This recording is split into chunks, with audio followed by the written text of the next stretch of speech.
is always safer in the hands of the people than in the conference rooms of any elite. Sam Seder. They are unanimous in their hate for me, and I welcome their hatred. We must guard against the acquisition of unwarranted influence, whether sought or unsought, by the military-industrial complex. The Majority Report with Sam Seder. And I get the feeling you've been cheated.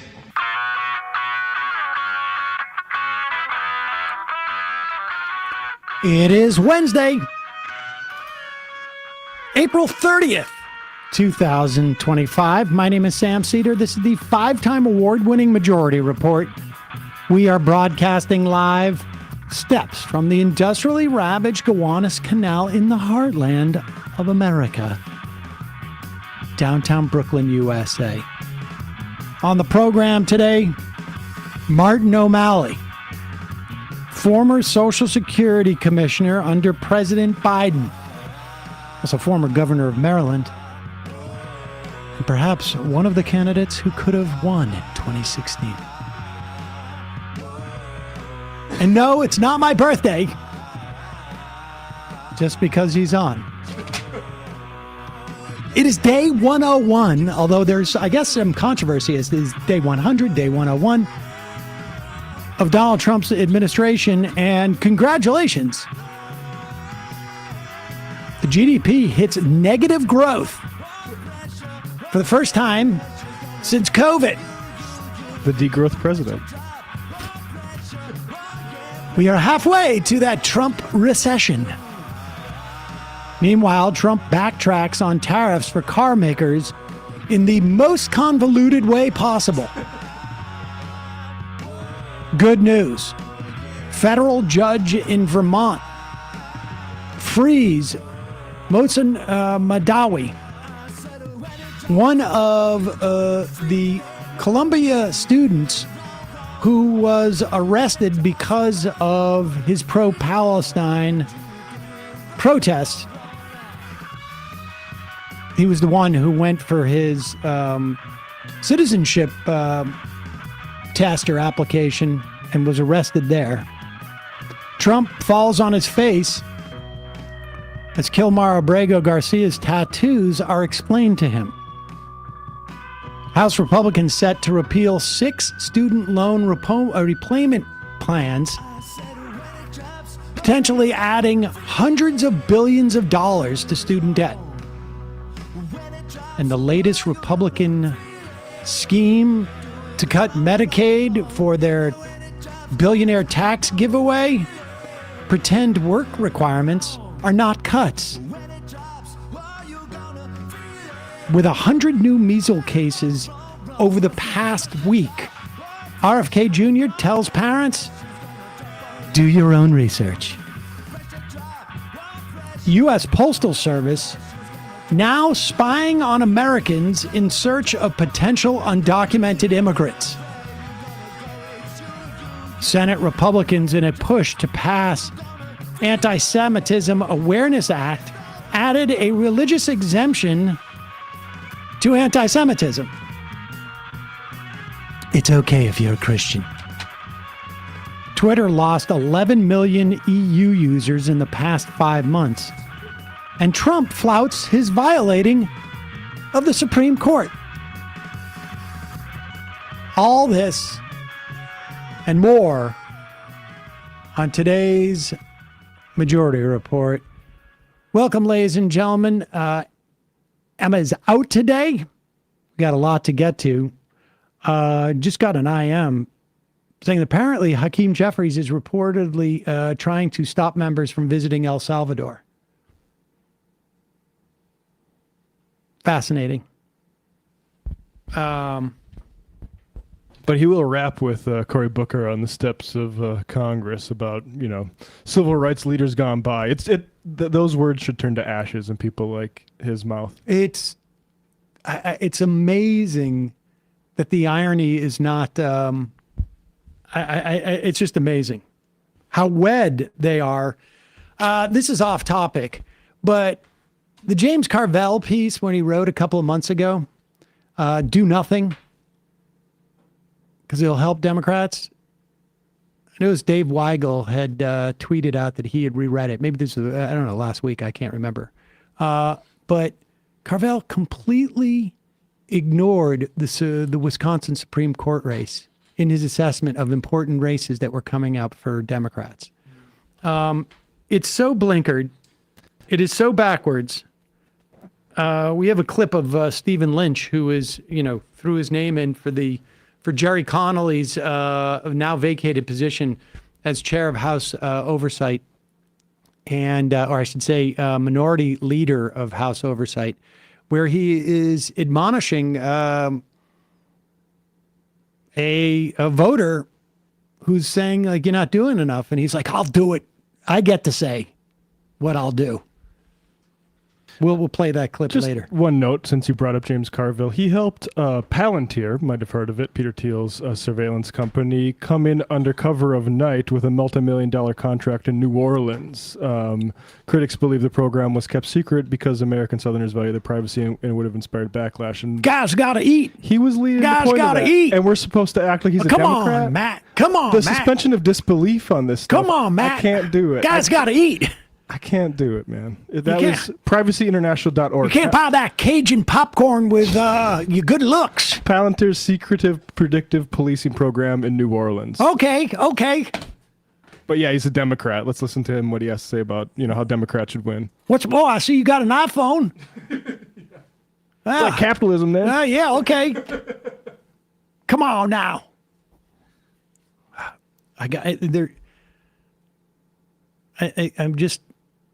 I'm seething. I'm exhausted, and it's really just my anger that is keeping me propped up in this chair right It's now. only Wednesday, too. I know it. So good news that Mohsen Madawi was released from prison. And also, kudos to Ed Markey and those Democrats from Massachusetts who actually expended some energy in drawing attention to this case. The fact that Chuck Schumer is saving all of his energy to insist there's not going to be a $20 car tax. I mean,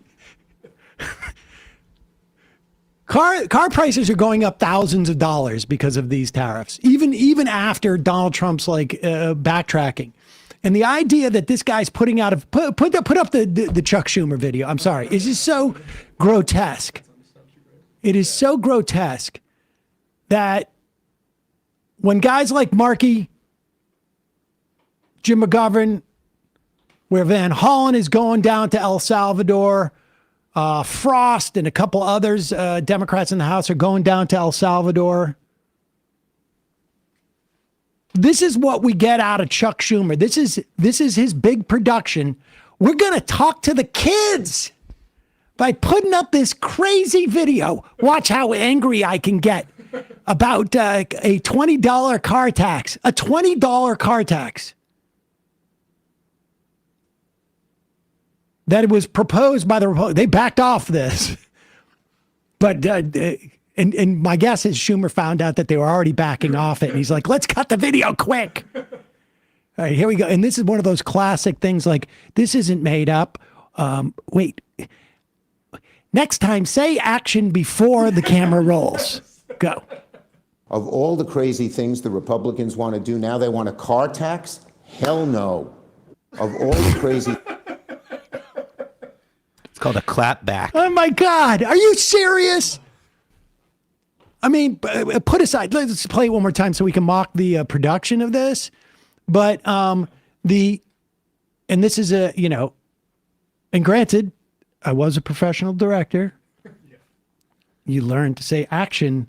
And then what you want to do is you ask the editors, hey, can we cut this so that it doesn't look like he's going from a full stop? Standing, yeah. Yeah. I'd love to see all these TV shows where they walk and talk, where they actually start the scene from a complete stop and then have to get in motion.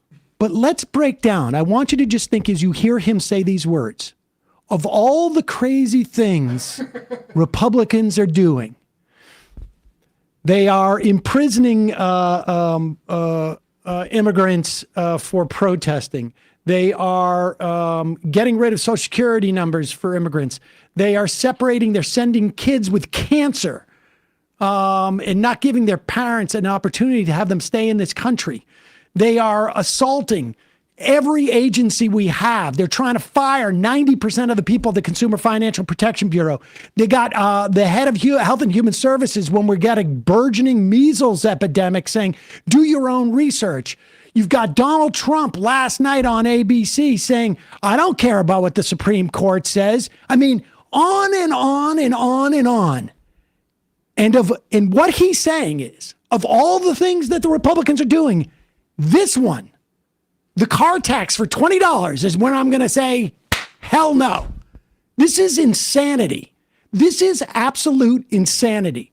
It's insanity not just because of what they're not doing. It's insanity that they are publicly showing us this is what they think is sufficient.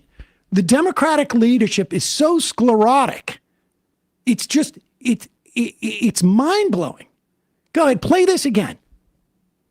Of all the crazy things the Republicans want to do, now they want a car tax? Hell no. Of all the crazy things the Republicans... I mean, this is not what we were going to cover. It's just, this is so shocking. This is so shocking. Because somebody sat around, whoever works in his office, somebody thought, this is how we rise to the moment. A $20 car tax? Twitter's going to love this. A $20 car tax. This is the one that we're going to show the real emotion on. This is the one where you're going to slam your hands together and show that you have vigor and that you're ready to fight. No more of this mealy-mouthed, strongly worded letter. Now we're going to do a 12-second video on the car tax. The $20 car tax. I mean, what? Are you just like, what? Anybody sit down and make a list of the top 20 things that the Republicans have done in the past 4 months?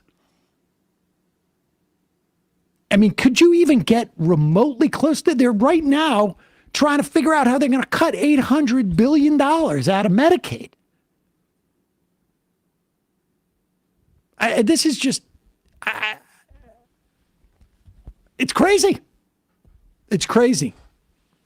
This guy needs to step down. He needs to step down.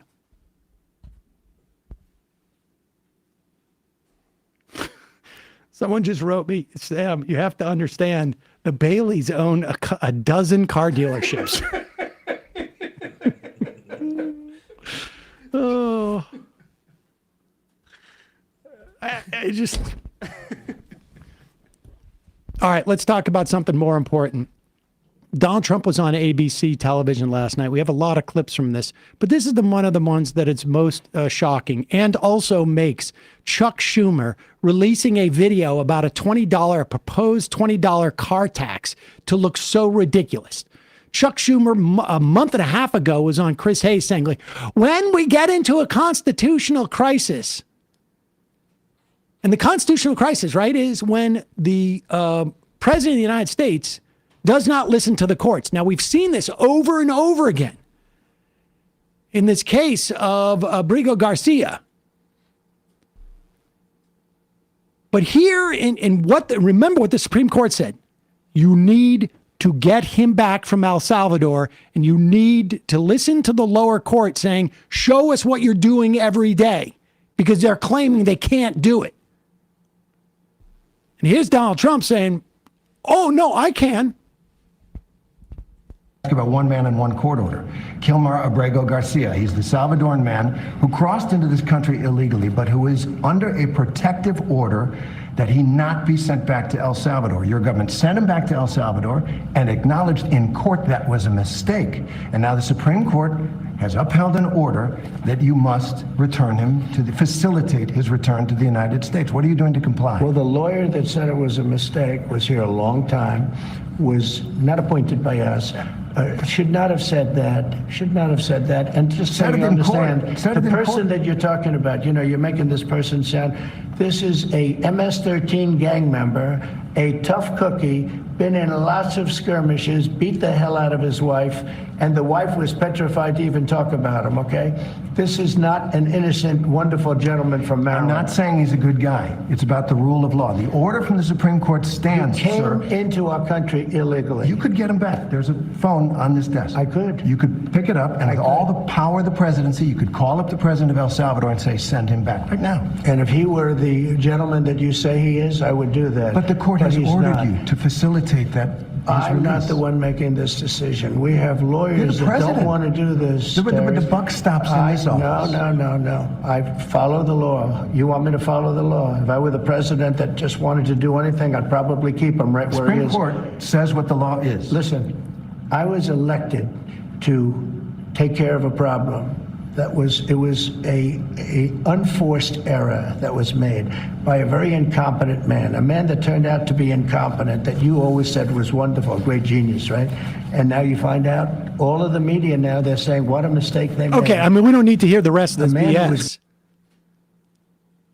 He just said, yes, I could, but I'm not going to. I mean, how much clearer can it be? How much clearer can it be? He's just admitted that not only are they doing nothing to get Gilmar Abrego Garcia back, but that he could get him back. And you got Chuck Schumer talking about a $20 car tax? This is the constitutional crisis.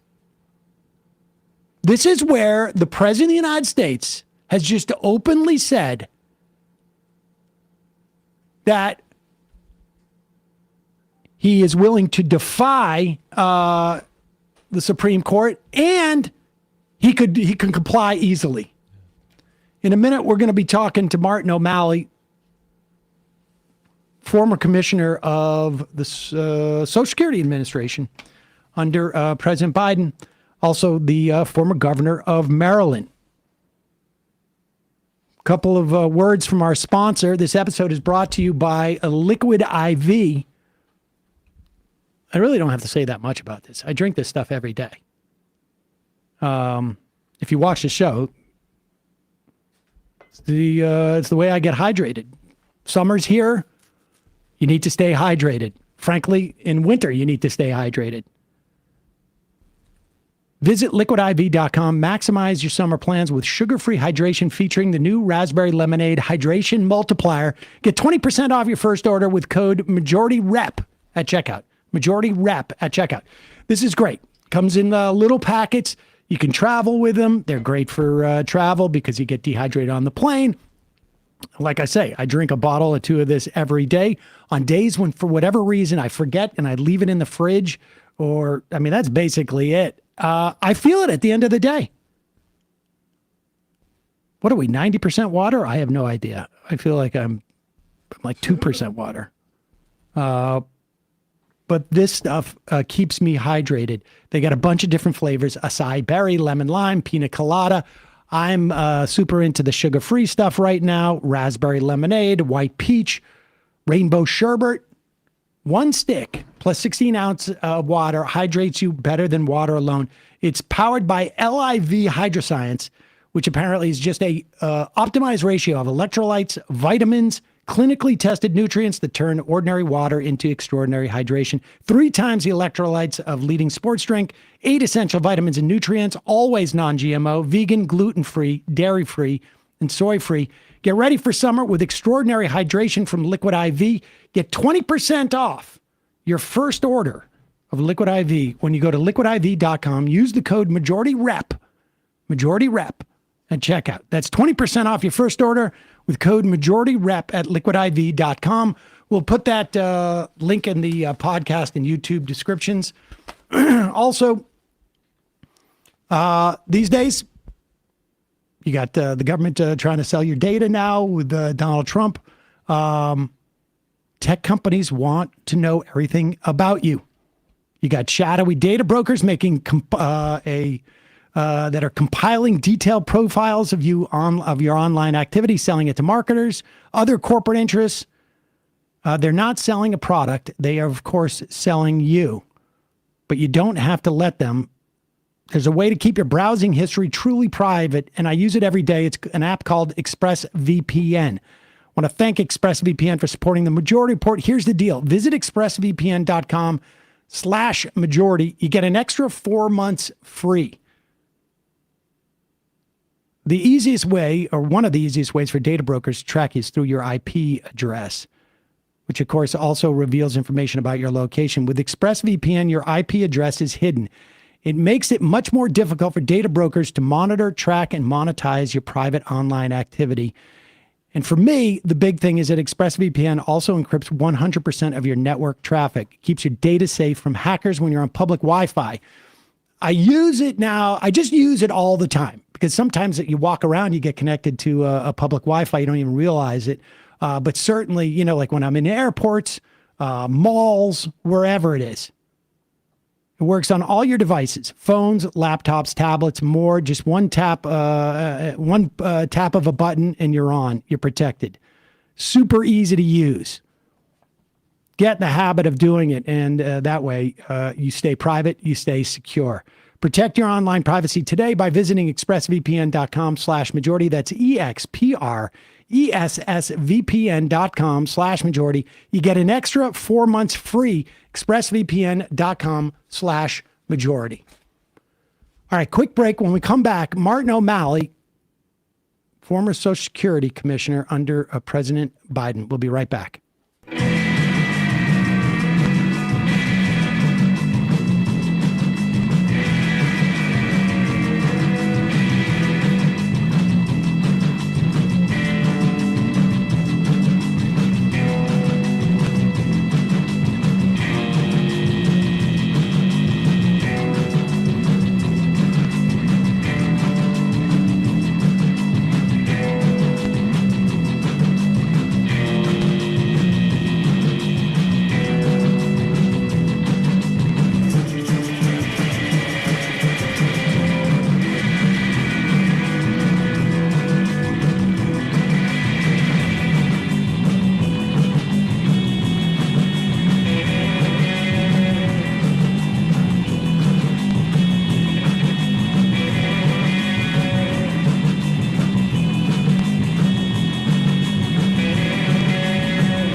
We are back. Sam Seder on the Majority Report. Emma Vigeland is out today. Any person who has watched this show probably more than once over the past 20 years knows how excited I must be today to talk to the former commissioner of Social Security, also, of course, former governor of Maryland and former mayor of Baltimore, Martin O'Malley. It's a pleasure to have you on the program.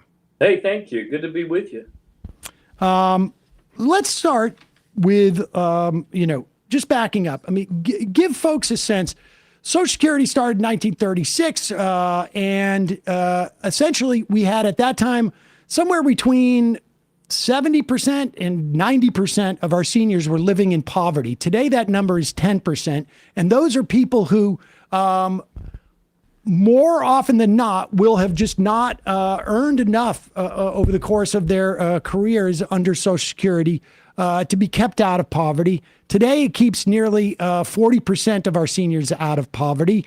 That's right. And obviously, if you go up to 133%, 140% of poverty, and it also keeps people my age from having to bail out their parents in Social Security. So just give us a sense of like of the staffing over the years. I mean, in the administration of Social Security, what has the history of that been like? Sure. Well, as you mentioned, Sam, Social Security is the most successful and impactful anti-poverty program that the United States has ever enacted. It is for 90 years without missing a monthly payment. Social Security has not only lifted all of those seniors out of poverty, but also it's one of the most impactful programs for lifting children out of poverty, because there's survivor benefits, and there's all sorts of people who we've seen in the public arena who have been beneficiaries of that. Richie Neal, Tim Walz. So Social Security, I was asked to go to Social Security not because it was doing well, but because... Paul Ryan, too, I should say. Paul Ryan, I did not know that. I was just in Racine, Wisconsin, speaking of Paul Ryan, for a town hall on Social Security. So I was asked to go to Social Security by the Biden administration, by President Biden, not because Social Security was doing well, but because they were struggling. Over the last 9 years, Congress, particularly House Republicans, had reduced Social Security staffing to a 50-year low, even as baby boomers like me swelled the ranks of their beneficiary customers to a new all-time high every day. And so if you think about it like an insurance company, all of their customer-facing metrics were headed in the wrong way in terms of timeliness. The wait time on the telephone, and when you call the 800 number, the wait time if you apply for retirement benefits to get into pay status, the wait time largest ever in terms of the disability insurance aspect of the program. That was signed into law by Dwight Eisenhower. If you're injured on the job, you can apply for insurance. So you get insured by working the requisite quarters, not only against, living out your golden years in poverty, but also if, you are unable to work because of an accident on the job or something like that. So all of those things were headed in the wrong direction. And the reason they was because of the reductions in staffing. So with a new, what we might call agile for government regimen that we called security stat, those folks at Social Security nonetheless were able to sprint up that downward moving escalator and get everything moving in a better direction until the election happened. And now Elon Musk, with a chainsaw, has been going after this agency, already has reduced by 7,000 people. I think they were at, when I left after the election, they were at about 55,000. So they have already cut 7,000, paying them our money, by the way, Sam, paying them with our money to quit and get out. Don't let the door hit your ass on the way out. And I think they're going to go down to 10,000. They're going to get rid of even more than that. And as a result, all of the service metrics are going in the wrong direction again. You're seeing intermittent outages on their website and the other systems that sit atop that old COBOL green screen data system that has your earnings and mine since our first job. And ultimately, this is going to cascade. And I do believe that we're headed for a system collapse at Social Security, and that will involve the interruption of benefits. I don't know for how long, and I hope I'm wrong. But it hasn't happened in 90 years, but they're headed to make it happen now. I want to talk about the end game. Donald Trump has said that he doesn't want to touch Social Security, but I think it's probably more accurate to say he doesn't want to be blamed for touching Social Security. Let's talk about its solvency, because it seems to me it's a two-pronged attack, right? On one hand, you got Elon Musk out there saying stuff like it's a Ponzi scheme. This, of course, is something that we've heard from Republicans for literally 90 years, from the day after it was instituted. The first, I think, 1936 Republican platform was against Social Security. Right. And the latest thing is it's just not going to be there, et cetera, et cetera. This is, we've been talking about this. Well, 20 years ago, George W. Bush is in the Treasury going like, it's just IOUs, it's just paper, it doesn't mean anything. Talk to us about the 1983 deal, Greenspan and Reagan, and the anticipation of where we are now, the trust fund and the challenges, not on a operational level, but in terms of a funding level going forward. Yeah, there's a number of big lies that these guys have been spewing. As you pointed out, Sam, some of them are as old as the program itself. A couple of the big lies are it's a Ponzi scheme and it's going bankrupt. The other big lie is it's never ever worked. So let me parse both of those. One person on a cable news show said to me when she heard me say that, look, we're headed to a system collapse in the next 90 days. She said, oh, we've been hearing that forever about Social Security going bankrupt. And it's still, they always say that, and it's never happened. Let's separate the two things for a second, and then I'll, go to the heart of your question on the solvency thing. There is a very real and imminent threat right now of system collapse because they have cut in half the number of people that keep their IT systems going. This is an agency that is all staffing, people helping people, and all IT systems. And when you exit people that used to maintain those systems and understand how they're built, connected, architected, if you will, if you want to use that tech verb, old cars have to be maintained, and old computer systems have to be maintained. They've just shown 50% of the people that used to do that out the door. So that's a very real imminent threat. And if you're somebody for whom that check is the only difference between you living with dignity or you living under a bridge, that's a big deal. In addition to the big lies that illegal immigrants get Social Security, which they don't, they're prohibited by law, or the big lie that dead people are stealing our checks. There's 20 million of them. Simply not true. Let's unpack a little bit this solvency thing and bankruptcy thing. Social Security operates on a 75-year forecast. I don't operate on a 75-year forecast. Sam, I'm guessing you don't operate on a 75-year forecast, but Social Security does.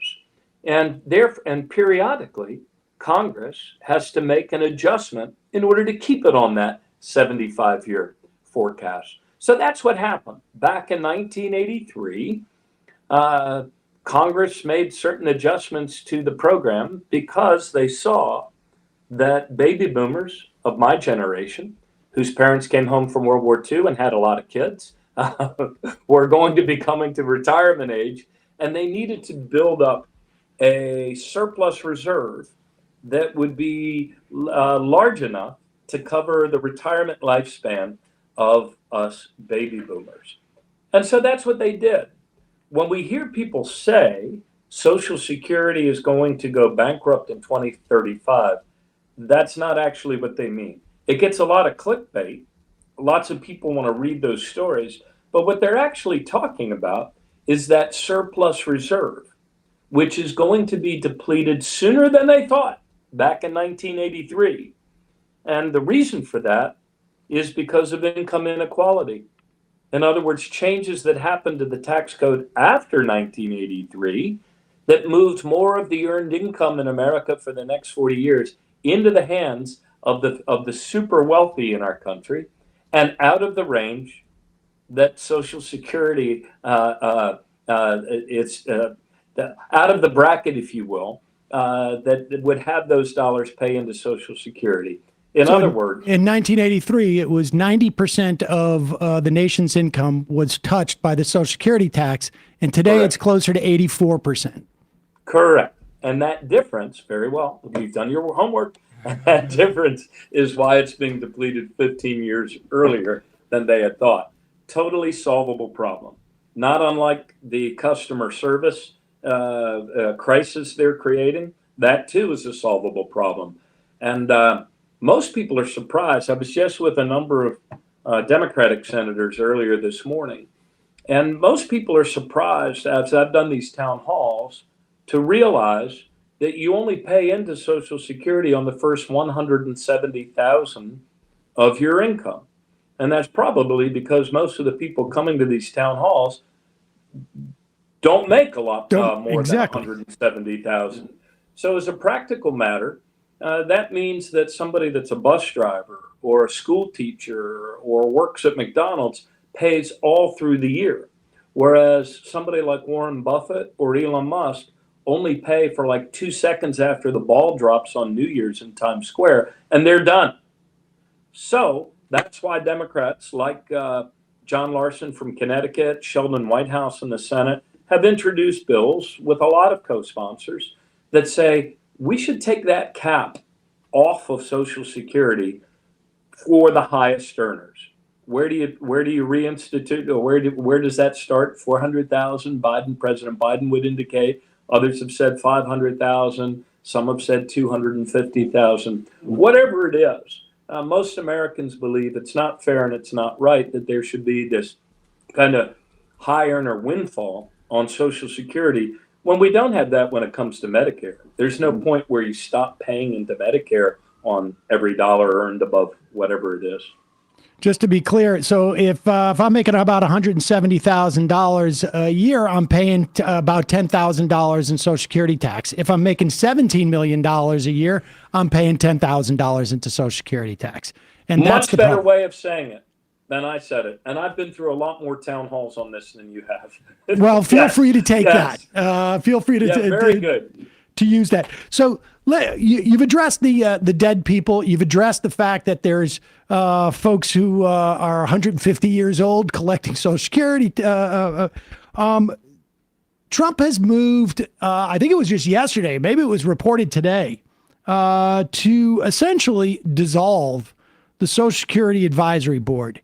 And I know this is late breaking, but could you tell us like the relevance of that? Because that was an important, it seems to me, and it's a bipartisan board, but it seems to me that Senate it's confirmed too. Senate what's confirmed. That? Mm-hmm. Senate confirmed. And it's certainly back when there was this fight to privatize Social Security under George Bush in 2005, that board was, it didn't play a huge role, but it played enough of a role for people to understand and to basically provide some information as to there's a lot of talk here. And to be clear, at that time they were saying, the trust fund's going to run out in 2032. We're in a dire straits here.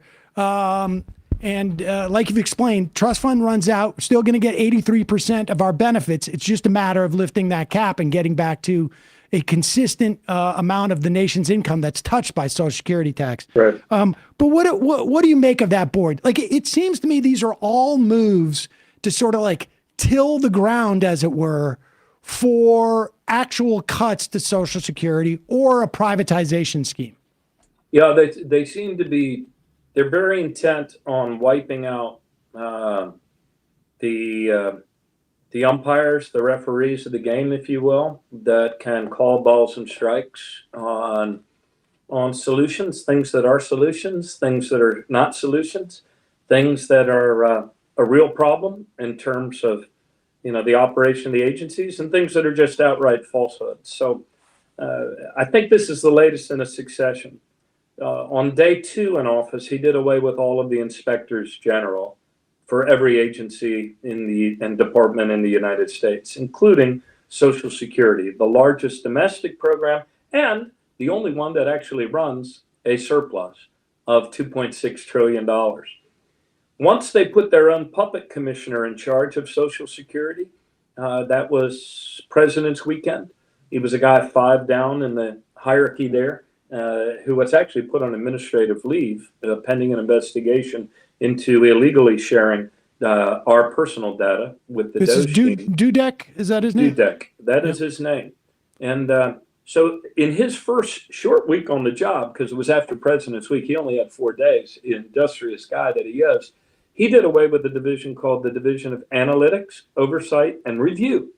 These are the people that safeguard program integrity, that guard against improper payments, that examine 50% of all of the allowances in terms of disability. And now you have this, and at the same time, they're unleashing all of these false fraud claims. The zombie apocalypse, illegal immigrants, the scandal that non-citizens who enter the country illegally should get Social Security cards, even though Elon Musk himself got one because it's required by law if you enter legally. And we make billions off of that, right? Yeah. And we make billions off of that because a lot of those people don't end up collecting Social Security. They just pay in. Correct. In fact, in terms of the so-called illegal immigrants, they pay in $25 billion a year that they'll never see a dime of. So this latest bit with doing away with the advisory board, which has its own staff, by the way, and frequently does, I guess you would call them audits, studies, looks at how the program is operating, and gives its own independent, bipartisan sort of, focus lens on aspects of the program that need to be addressed, fixed, shorn up, whatever it might be. So this is part of the ongoing pattern of these guys. They are if there are no people to call balls and strikes, then the truth can be anything they assert that it is. And so I think that's why they want to do away with the advisory board. It's a mistake. They shouldn't do it. It served the agency and the people of the United States well. But this is who they are. They're trying to get rid of anybody that can be an independent arbiter and call falsehoods for what they are and assert the truth. Let's talk about the contention that that Musk had, that there's a fraud and waste in the agency. The improper payments, you mentioned that. My understanding is that about 2/3 of improper payments, which still represent a tiny 0.0 something percentage of payments, are clawed back. And I think, any business that anybody operates, to have that type of minimized loss, people would be bragging about it. But just give us an overview of that. Yeah, sure. The year after year, the Inspector General audits, as well as we have our own. The Social Security also has an outside auditor that we rotate. I still say we. That's rotated every 4 years. So when I was there, it was Ernst & Young, I think in their second year. Prior to that, it was Grant Thornton. So year after year, not only the internal, before they did away with that Department of Analytics, Review, and Oversight, but our own internal audits, as well as the Inspector General, as well as those big accounting firms, found that Social Security is actually very, very accurate, that the error rate was around 1%, sometimes a little bit more, sometimes a little bit less. And when we say error, we don't mean just fraud, we mean the improper payments. So Social Security has to calculate, in order to get the right amount to the right person at the right time. That's 73 million calculations that you have to make. And sometimes, especially if somebody is in a position where, say, you apply at the age of 62 for benefits and you want to continue to work, there is an offset if you earn too much. And so that can create situations of overpayments. There are also times when we make mistakes and the agency makes an overpayment, and we have to, according to Congress, do our level best to reclaim that overpayment. There are also underpayments, where we fail to pay people as much as they're owed. That happens most commonly in SSI, Supplemental Security Income. But to your question about the fraud, the incidence of fraud at Social Security is less than 0.5%. It is a very, very small amount. Elon Musk said famously in one of his courageous interviews that he did with Fox News, he said that 40% of everybody who calls Social Security is a fraudster getting through on the 800 number to steal your direct deposit information. And it goes on all day and all night, and everybody sees it and nobody does everything about it. Total, complete lie. The incidence of people calling that 800 number who are successful fraudsters is actually 1 out of every 3,100. Which means 0.00032. So the notion that Social Security is rife with fraud, zombie apocalypse, dead people, doesn't happen. I mean, we get automatically alerted we have contracts with the 50 states and the territories. So whenever there's a death certificate that's recorded, we get notified of that right away. You know what else we do, Sam? Ever since 10 years ago, if somebody stops billing Medicare and they're over a certain age, that's an alert to us that, maybe a miracle happened, but maybe it's something else that's happened and there's a delay in us getting that death certificate. And when the Inspector General looked at that notion of dead people getting checks, they found roughly like 800 a year, and usually we catch up with the death within a month or two. So Social Security, let me kind of talk a little bit also, Sam, about the waste and inefficiency thing, because that's honestly, another big lie. People know I would do this for about 15 hours today. Yeah. So if you think of Social Security like an insurance company, Social Security's overhead, until about 9 years ago, their overhead was 1.2% overhead per the amount of benefits they pay every year. That ratio of overhead to benefits paid, 1.2% when it operated well. That's now been reduced to less than 1%.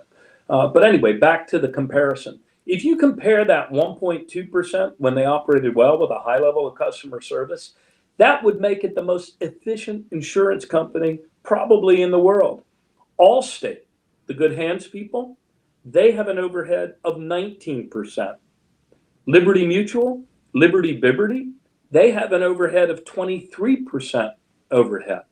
So this notion that somehow Elon, in his genius Doge boys, and all of them that I see mentioned at Social Security or MEM, that they are going after all of this waste in this agency, they have not found the waste that they claim they found. What they want to do is get their hands on that 2.7 trillion in reserve. And so they have to wreck its reputation, wreck its customer service in order to turn enough people against the agency so that then they can get away with robbing it.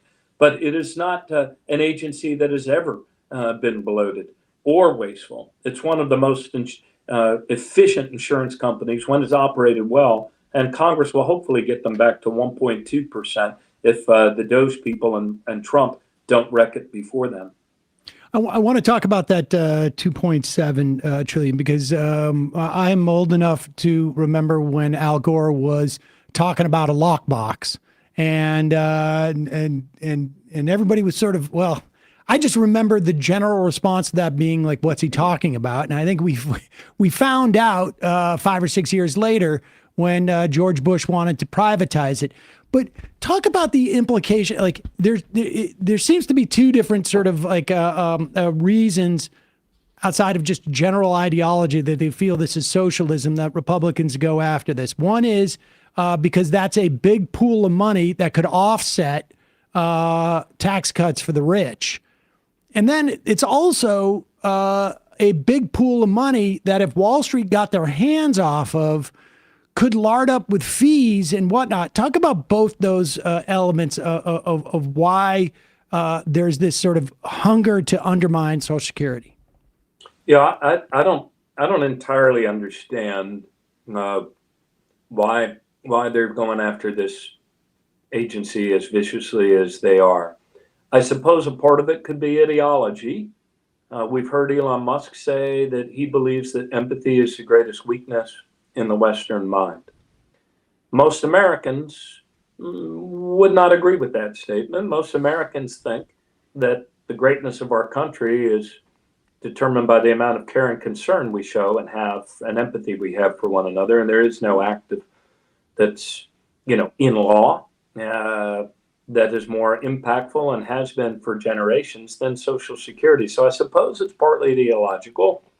It was debated, I am told, back in 1983. And by the way, I was in, senior in high school or just a freshman in college. And all my friends and I would say to each other then, it's not going to be there for us. And here I am, 62, Sam, and now I can apply. So it was debated back then that, well, maybe we should take part of this surplus reserve that we're going to build up to cover the baby boomers, and maybe we should invest it in the market. And they debated that, and they decided, no, we don't want to invest it in the market. And it was, I'm told, that it was actually Republican congresspeople that did not want that amount of money being manipulated by politicians in the federal government, whoever the president of the United States might be, that would then, make politically driven investments with it. So they required that it all be put in the safest form of investment, which is treasury bonds, full faith and credit of the United States of America. I've served as a governor, and so I know that our own state pension systems, part of those do get invested in the market. Part of those also get invested in treasury bonds. But for Social Security, they're the only agency that actually runs a surplus. Far from adding to the national deficit, Social Security actually lends the federal government money in the form of buying those treasury bonds. And then every year, now that the baby boomers are passing through the retirement age, the difference between the money that comes in a given year and the money that has to go out to cover the baby boomers is taken as anticipated from that surplus reserve. Now, right around the same time, they started going after Social Security with all of these big lies about it, trying to undermine its reputation, its waste, its fraud, abuse, all of this horse hockey. President Trump signed an executive order asking his Treasury Secretary and his Commerce Secretary to come up with a plan for a sovereign wealth fund. And that sovereign wealth fund, if you read the executive order, and not many people did, is an effort by the sovereign. I think they meant sovereign in terms of the government rather than capital S, like the new king of America. It would be a fund, though, that would allow him to invest wherever he might like, with an account that is not necessarily something he has to go through Congress to get approval to invest and to spend. So, we can twist ourselves into pretzels wondering what their ultimate goal is, why they want their hands on that. You indicated, and some Congress people have said, yeah, they want it to make tax cuts for the very wealthy permanent, and they've got to find a big chunk of it in order to do that. That could be. I don't know. I don't know with assurance. I can't really say. I can say with some assurance, though, that they've probably taken 90% of the actions necessary to crater this agency and to interrupt benefits for the first time in 90 years. And that threat is very real. It's very current, and it's very present. And perhaps what they want to do is actually to precipitate an emergency, then declare a presidential emergency, and then maybe be able to get away with things that otherwise they'd have to get through Congress. I'm imagining now. That doesn't seem terribly implausible, frankly.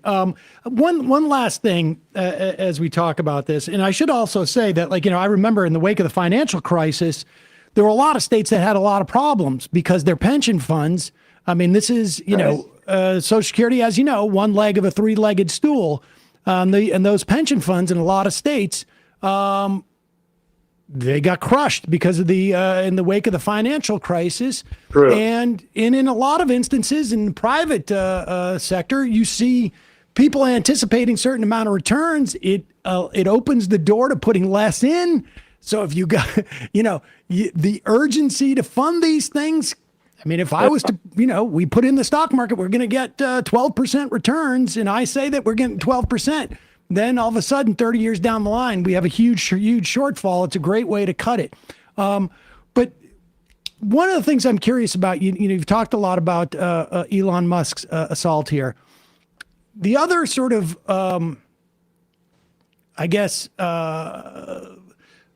tip of the spear in attacking these agencies, and it's almost as if we've seen, wave one hit the beach, and behind that is Russell Vogt and the Heritage Foundation and the Project 2025 folks.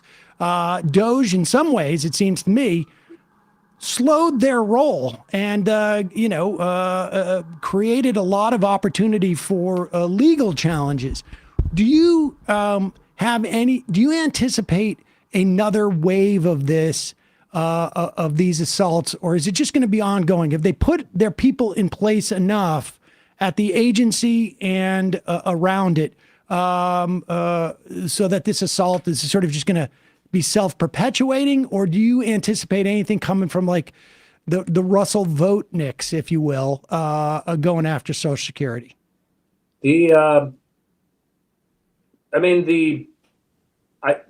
They pretty much wiped out the senior executive service at Social Security. They took the 9 regions, and there were about 120 people in the senior executive service. They took the 9 regions, they consolidated those 9 regional headquarters from SSA down to just 4. And they've put a lot of political people in place.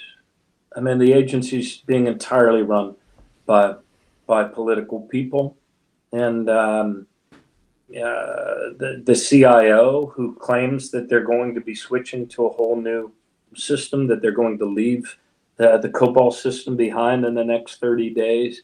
I think this is, and there's been litigation, and we usually, and usually the plaintiffs are prevailing. Like a federal judge ordered the Doge people to stay out of the database, but they really don't care. They know that the courts don't have an army, and they seem to just be, they seem to be bringing on the constitutional challenge of a court ordering them to stop doing something in this case, and they just kind of say, "Well, make us." She said, "Stay out." She wanted the Doge people to stay out of the personal data that's there in the computer system at Social Security, and not only did they fail to get out, but they just gave people different titles within the agency in order to kind of play cutesy around the judge's order. And now, for the first time ever, they've actually been marking people as dead that they know to be alive inside the Social Security database. And Sam, that's a crime. It is a crime to knowingly to falsify a federal record, especially one that other federal agencies, as well as private agencies, rely upon. And that's what they've done at least 6,000 times. I'm told they're going to go up to 10 million more, and they will claim it's just, they're just cleaning up records. But when I was at a town hall in Wisconsin recently, there were 2 women who raised their hands when this topic came up. And they said, I have a friend who was wrongly marked as dead. And I asked both of them, when did that happen? They said within the last 2 weeks. So they are mucking around and causing a lot of pain. And if they started off with those 6,000 saying that it was just repeat violent offenders, non-citizens. But those 10 million are a lot more than that. So I think this is going to be a grind, my friend. I don't think that they've slowed down one iota. I think they want to crater this agency. I think they want to precipitate an emergency so then they can do whatever their next step is. And that will involve somebody making money on the pain that they inflict. And it's not going to be pretty. I think the one thing that can save us, though, there was an article yesterday that of all the many cruddy things that Donald Trump's done in his first 100 days, none is getting the blowback from the democracy, from the people, quite like Social Security. It was the #1 polling negative. And I do believe that the White House has noticed that. And that really is, I mean, all that we can do at this point is just let the people understand the dynamics at play, and if something goes really, really sideways, and as service deteriorates, the people understand why. Yes, and I think they are. I mean, the people are going to have to save us on this one. I mean, at some of these town halls, it's interesting. People get very angry that the Republican members of Congress don't come to the town halls, and then and sometimes they get angry with the Democrats for not putting a halt to all of this stuff by next Thursday. But as Emmanuel Cleaver pointed out, I was at a town hall for him and Congressman from Kansas City, and he asked the audience as they were expressing their frustration, "Why can't you stop this right now? Where's the institutional safeguard?" He said, "This is a people moment." He said, you know how many Congress people stood with Martin Luther King on the steps of the Lincoln Memorial on the March on Washington? Not one. There's a lot of Congress people. Hakeem Jeffries has told all his members to go back home, hold town halls on Social Security. But this is a people moment. and people need to call their Congress people, whether they're Democrats, Republicans, they're senators, Democrats, Republicans, and they need to call the White House, because what our members need to see is a rising level, not a blip, but a constantly rising level of people that are rightly outraged and concerned that they've had their customer service for Social Security that they had paid in for their whole lives cut so badly and messed with so badly that they can't access their benefits. People paid for their customer service at the same time that they paid for their benefits. And right now, Elon Musk and Donald Trump are cutting that service, and there's no good reason for it. Commissioner Martin O'Malley, former Social Security commissioner, also former governor of Maryland and mayor of Baltimore, and one of the people I think could have won the 2016 election against Donald Trump. Thank you. We would have beat him, Sam. We would have beat him. I've been saying that for about 8 years. Really appreciate your coming on today, and good luck with it. And I appreciate the work you're doing and holding these town halls and letting people know this stuff. Hey, thank you, Sam. Great spending some time with you. Thanks for your interest in this. It's important. Hey, can I say one other thing? Sure. Younger people, if they liquidate this and turn this into a Ponzi scheme, you're the ones that lose. Because the people currently getting benefits, they're getting the benefits. But if you've been paying in for 10 years, 20 years, 30 years, kiss that goodbye if they liquidate it. So young people, you're the ones that they're about to rip off. Don't let them. Thank you. Appreciate it. Thank you so much. All right, folks. I'm going to head into the, I guess really, what is the second fun half for me today. The first half was pretty fun.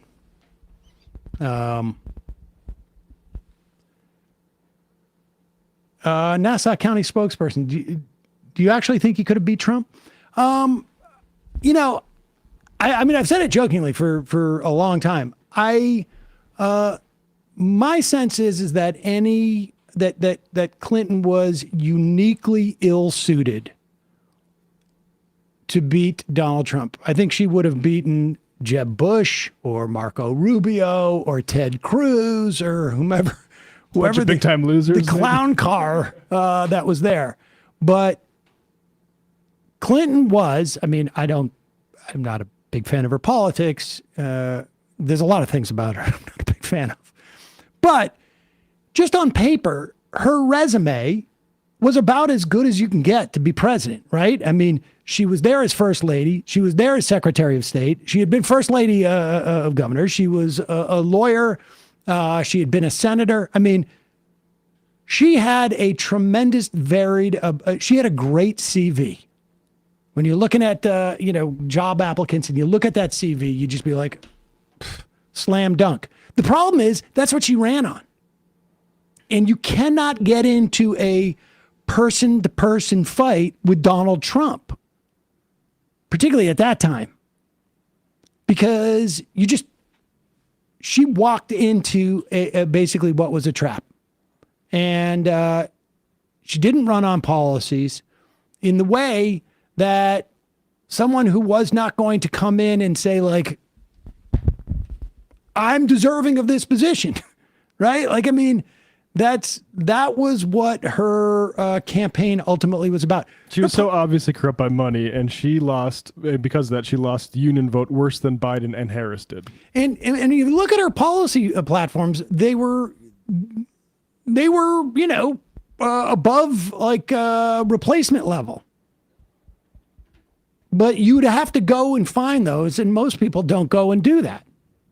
Just to correct myself, Biden and Harris won union voters. Clinton lost them. And so this was, and I think a lot of that was also the TPP and the Trans-Pacific Partnership that Obama held on to for a long time. But because she was from that administration, and of course, there was like a 40-year cottage industry to create, maybe make her the most demonized figure from the Democratic Party at that time. Now, I don't know if Martin O'Malley could have won in 2020, but in 2016, my argument was like replacement level Democrat who doesn't come in with those liabilities could have beat him. Now, I think Bernie Sanders would have absolutely rolled Trump. Yes. Unless the party got in his way. And I'll just correct myself one more time. Clinton also won with union households, but just by 8%, the smallest since Mondale versus Reagan. Lori's guy, how, when, and who, and why was the Social Security cap put in? I believe it's been there, not at $170,000. Since its inception. I'll double check on that. But the important point is that for the vast majority of that time, the 90 years Social Security was in, it touched upon 90, I think to like 94% of U.S. income, of wages earned, because 94% of it was under the cap. And that 5 or 6%, that 5 or 6% makes a big difference in underfunding it. Yep. Social Security featured a taxable maximum. In 1937, payroll taxes applied to the first $3,000 in earnings. 2011, it was the first $106,000. And now I think it's like 172 or 3, somewhere around there. Randy Andy, half of Obama's convention speech in 2016 was promoting the TPP, a losing issue for the Democratic Party. And I would also say, yes, the cap is on individual, not family. I will also say that someone not in the Obama administration, because I have a feeling Obama made it clear to Clinton, like, if it wasn't for me, Joe Biden would be running, because Biden wanted to run in 2016. And I think she felt that she owed Obama that. So there was a lot of things that conspired to Clinton's loss that I think any generic candidate wouldn't have been subject to. Not the least of which misogyny. All right. Just de hires. When is your debate with Ethan Klein? I don't know if it's a debate. What's going on there, I think, it's happening this afternoon at 4 p.m. Eastern, live. I'm not perceiving it necessarily as a debate. It's really more like I'm not 100% sure. Wellness check? I'm not 100% sure what exactly what it is, but I don't necessarily perceive it as a debate per se. But I think Ethan wants to know my disposition on Israel and Zionism, what's happening. So, it's your support that makes the show possible. You can become a member at jointhemajorityreport.com. When you do, you not only help the show survive and thrive, you get the free show, free of commercials, and then you get the fun half. Oh my God, so much. Your support really is hugely important to us. There may come a day where Trump decides time for YouTube to shut things down. Yeah, look, it's nasty stuff. Zeb Cedar made fun of Tim Pool, and Tim's a good guy. We just had him in the White House the other day. He did the Maryland Man hoax. Yeah. If you do the Maryland Man hoax, I mean... I don't like misinformation. We got a story about them doing this Paramount. It wouldn't take... we don't need to pay... They don't need to come to us for a $16 million suit to intimidate us. I got news for you. That number's a little bit lower.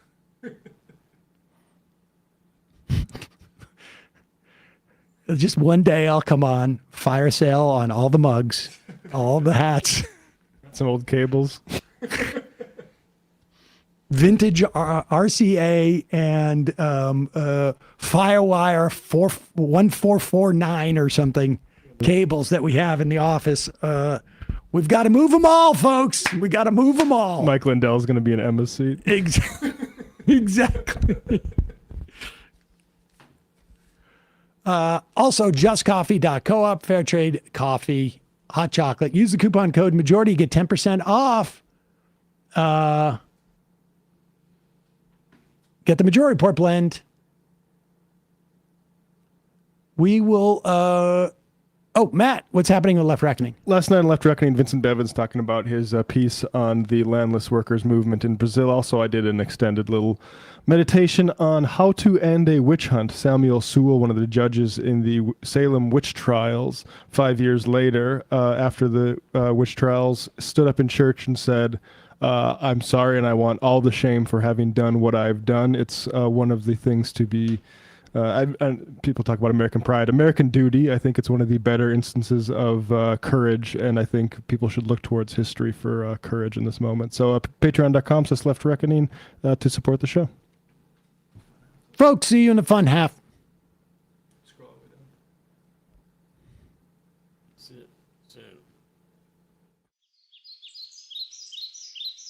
3 months from now, 6 months from now, 9 months from now. And I don't think it's going to be the same as it looks like in 6 months from now. And I don't know if it's necessarily going to be better 6 months from now than it is 3 months from now. But I think around 18 months out, we're going to look back and go like, wow. What? What is that going on? It's nuts. Wait a second. Hold on for a second. The Majority Report. Emma, welcome to the program. Hey. Matt. What is up, everyone? Nomi Key. You did it. Let's go, Brandon. Let's go, Brandon. Bradley, you want to say hello? Sorry to disappoint everyone. I'm just a random guy. It's all the boys today. Fundamentally false. No, I'm sorry. Women's. Stop talking for a second and let me finish. Where is this coming from, dude? But dude, you want to smoke this 7A? Yes. Hi, me? Is it? Yes. Is this me? Is it me? It is you. Is this me? Hello, is this me? I think it is you. Who is you? No sound. Every single frickin' day. What's on your mind? Sports. We can discuss free markets and we can discuss capitalism. I'm gonna go start. Who libertarians? They're so stupid though. Common sense says, of course. Gobbledygook. We fucking nailed him. So what's 79 plus 21? Challenge Matt. I'm positively quivering. I believe 96, I want to say. 857-210-501. 1/2. 9/11, for instance. $3,400, $1,900. 654 $3 trillion sold. It's a zero-sum game. Actually, you're making me think less of it. But let me say this. Poop. Call it satire. Sam goes, it's satire. On top of it all, my favorite part about you is just like every day, all day, like everything you do. Without a doubt. Hey, buddy, we see you. All right, folks. It's just the weak being weeded out, obviously. Yeah, sun's out, guns out. I don't know. But you should know. People just don't like to entertain ideas anymore. I have a question. Who cares? Our chat is enabled, folks. I love it. I do love that. Look, gotta jump. Gotta be quick. I gotta jump. I'm losing it, bro. 2 o'clock. We're already late, and the guy's being a dick. So screw him.